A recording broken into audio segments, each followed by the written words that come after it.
Next നമുക്ക് കാണാനുള്ള topic intelligence quotient ആണ്. ഇന്റലിജൻസ് കോഷ്യന്റ് എന്ന് പറഞ്ഞാൽ എന്താണ്? വളരെ അധികം യൂസ് ചെയ്യുന്ന ഒരു ടേം ആണ് ഇന്റലിജൻസ് കോഷ്യന്റ്.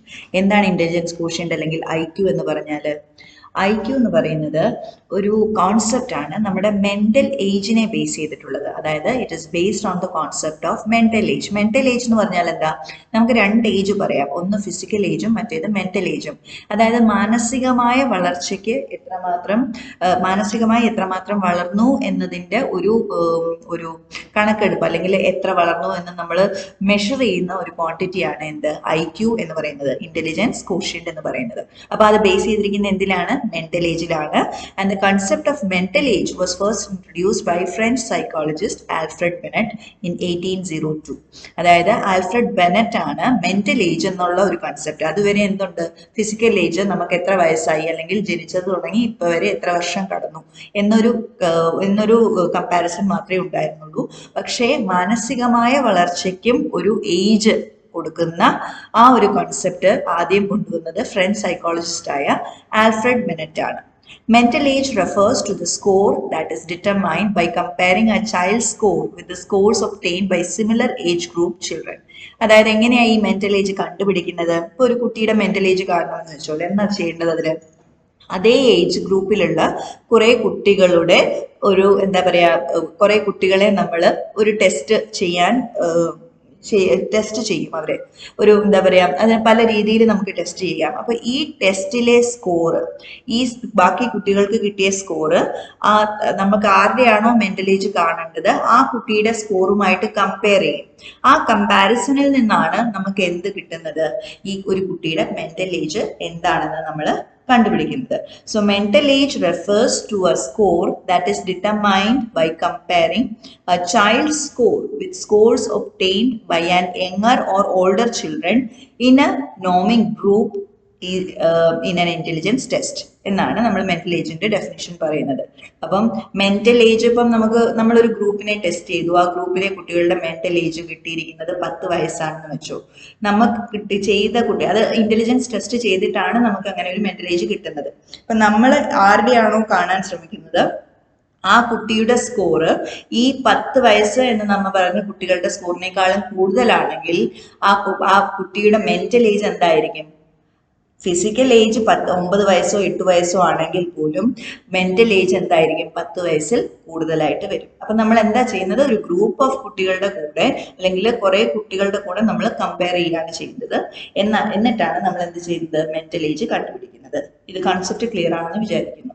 അടുത്തത് കോൺസെപ്റ്റ് ഓഫ് IQ. ഇന്റലിജൻസ് കോഷ്യന്റിന്റെ കോൺസെപ്റ്റ് ആദ്യം ഫോർമുലേറ്റ് ചെയ്തത് വിൽമൻ സ്റ്റേൺ ആണ് in the year 1912. Okay, and IQയുടെ ഫോർമുല എന്താണ്? IQ കണ്ടുപിടിക്കുന്നത് എങ്ങനെയാണ്? IQ കണ്ടുപിടിക്കുന്നത് it's a ratio of the mental age to the chronological age. അതായത് നമ്മുടെ ശരിക്കുമുള്ള വയസ്സ്, മെന്റൽ ഏജ് ഡിവൈഡഡ് ബൈ നമ്മുടെ ശരിക്കുമുള്ള വയസ്സ് മൾട്ടിപ്ലൈഡ് ബൈ 100. ഇതാണ് നമ്മുടെ IQന്റെ formula. Okay, mental age divided by CA എന്ന് പറയുന്നത് എന്താണ്? ക്രോണോളജിക്കൽ ഏജ് മൾട്ടിപ്ലൈഡ് ബൈ 100 എന്നതാണ് IQ എന്നതിന്റെ ഫോർമുല, ഇന്റലിജൻസ് കോഷ്യന്റ് എന്ന് കണ്ടുപിടിക്കുന്ന ഫോർമുല. അപ്പം ഇന്റലിജൻസ് കോഷ്യന്റ് എന്താണെന്ന് പറയാം. ഇറ്റ് ഇസ് എ നമ്പർ, അല്ലെ? ഇന്റലിജൻസ് കോഷ്യന്റ് എന്ന് പറയുന്നത് ഒരു നമ്പർ ആണ്. ഈ നമ്പർ എന്താണ് ഇൻഡിക്കേറ്റ് ചെയ്യുന്നത്?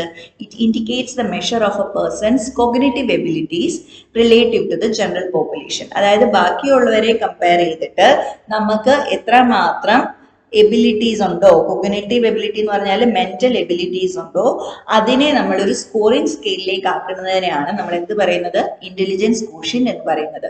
So it is commonly used to assess an individual's intellectual potential and problem solving skills. ആരാണ് എന്താ അസസ് ചെയ്യുന്നത്? ഇന്റലക്ച്വലി നമ്മൾ എത്ര സ്ട്രോങ് ആണെന്നുള്ളതും, അതായത് നമുക്ക് പ്രോബ്ലംസ് സോൾവ് ചെയ്യാൻ കഴിയുന്നതും മെന്റൽ എബിലിറ്റീസിനെയാണ് ഈ IQ കൊണ്ട് നമ്മൾ എന്ത് ചെയ്യുന്നത്? അസസ് ചെയ്യുന്നത്. ആരാണ് ഇത് പ്രപ്പോസ് ചെയ്തത്? വില്യം സ്റ്റേൺ ആണ് സ്റ്റാൻഡേർഡൈസ്ഡ് IQ ടെസ്റ്റിലൂടെ IQ എന്ന് പറഞ്ഞൊരു കൺസെപ്റ്റിനെ ആദ്യമായിട്ട് പ്രപ്പോസ് ചെയ്യുന്നത്. പിന്നെ നമ്മൾ ജനറലായിട്ട് നോക്കിയാൽ, ജനറലി നമ്മുടെ പോപ്പുലേഷൻ നമ്മൾ എടുത്താൽ IQന്റെ വേരിയേഷൻ എങ്ങനെയായിരിക്കും? ഒരു ഓൾമോസ്റ്റ് മേജർ 95% ആൾക്കാരുടെയും സ്കോർ എന്തായിരിക്കും? ബിറ്റ്വീൻ 70 to 130 ആയിരിക്കും, ഒരു 95% പോപ്പുലേഷൻ. പിന്നെ രണ്ട് സൈഡിലോട്ടുള്ളത്, അതായത് 130 കൂടുതലുള്ളതും 70-ൽ കുറവുള്ളതും ഈ രണ്ട് പോപ്പുലേഷൻ എന്തായിരിക്കും കമ്പാരിറ്റീവ്ലി കുറവായിരിക്കും.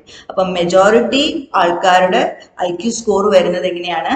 മോർ ദാൻ 95% ആൾക്കാരുടെ IQ സ്കോർ വരുന്നതാണ് 70. ഇവിടെ കാണാം 70 തുടങ്ങി ഒരു 130 വരെയുള്ളതിന്റെ ഇടയ്ക്കായിട്ട് ഒരു ആവറേജ് തുടങ്ങി ഒരു ഇന്റലിജന്റ് എന്ന് നമുക്ക് പറയാവുന്ന ഒരു ഗ്രൂപ്പിലേക്ക് അത് നമ്മൾ ഡിവൈഡ് ചെയ്തിട്ടുണ്ട്. അതായത് ഇപ്പം എബവ് 140 ആണ് നമ്മുടെ IQ സ്കോർ വരുന്നതെങ്കിൽ നമ്മൾ അവരെ പറയുന്നത് ജീനിയസ് ആണ്. 130 to 140 ആണെങ്കിലോ വെരി സുപ്പീരിയർ, 120 to 130 ആണെങ്കിൽ സുപ്പീരിയർ. അപ്പൊ നമ്മൾ വരുന്ന റേഞ്ച് എന്ന് പറയുന്നത് ഒരു 70 to 130 ആണെന്നല്ലേ പറഞ്ഞത്. അപ്പം ജനറലി അത് എന്തിലാ വരുന്നത്? ഒരു ആവറേജ് ടു ഇച്ചിരി ഇന്റലിജന്റ് എന്ന് നമ്മൾ പറയുന്ന ഒരു കാറ്റഗറിയിലേക്കാണ് വരുന്നത്. ഓക്കെ, എബവ് ആവറേജ് ഉണ്ട്, ആവറേജ് ഉണ്ട്, ഡൾ ആവറേജ് ഉണ്ട്, ബോർഡർ.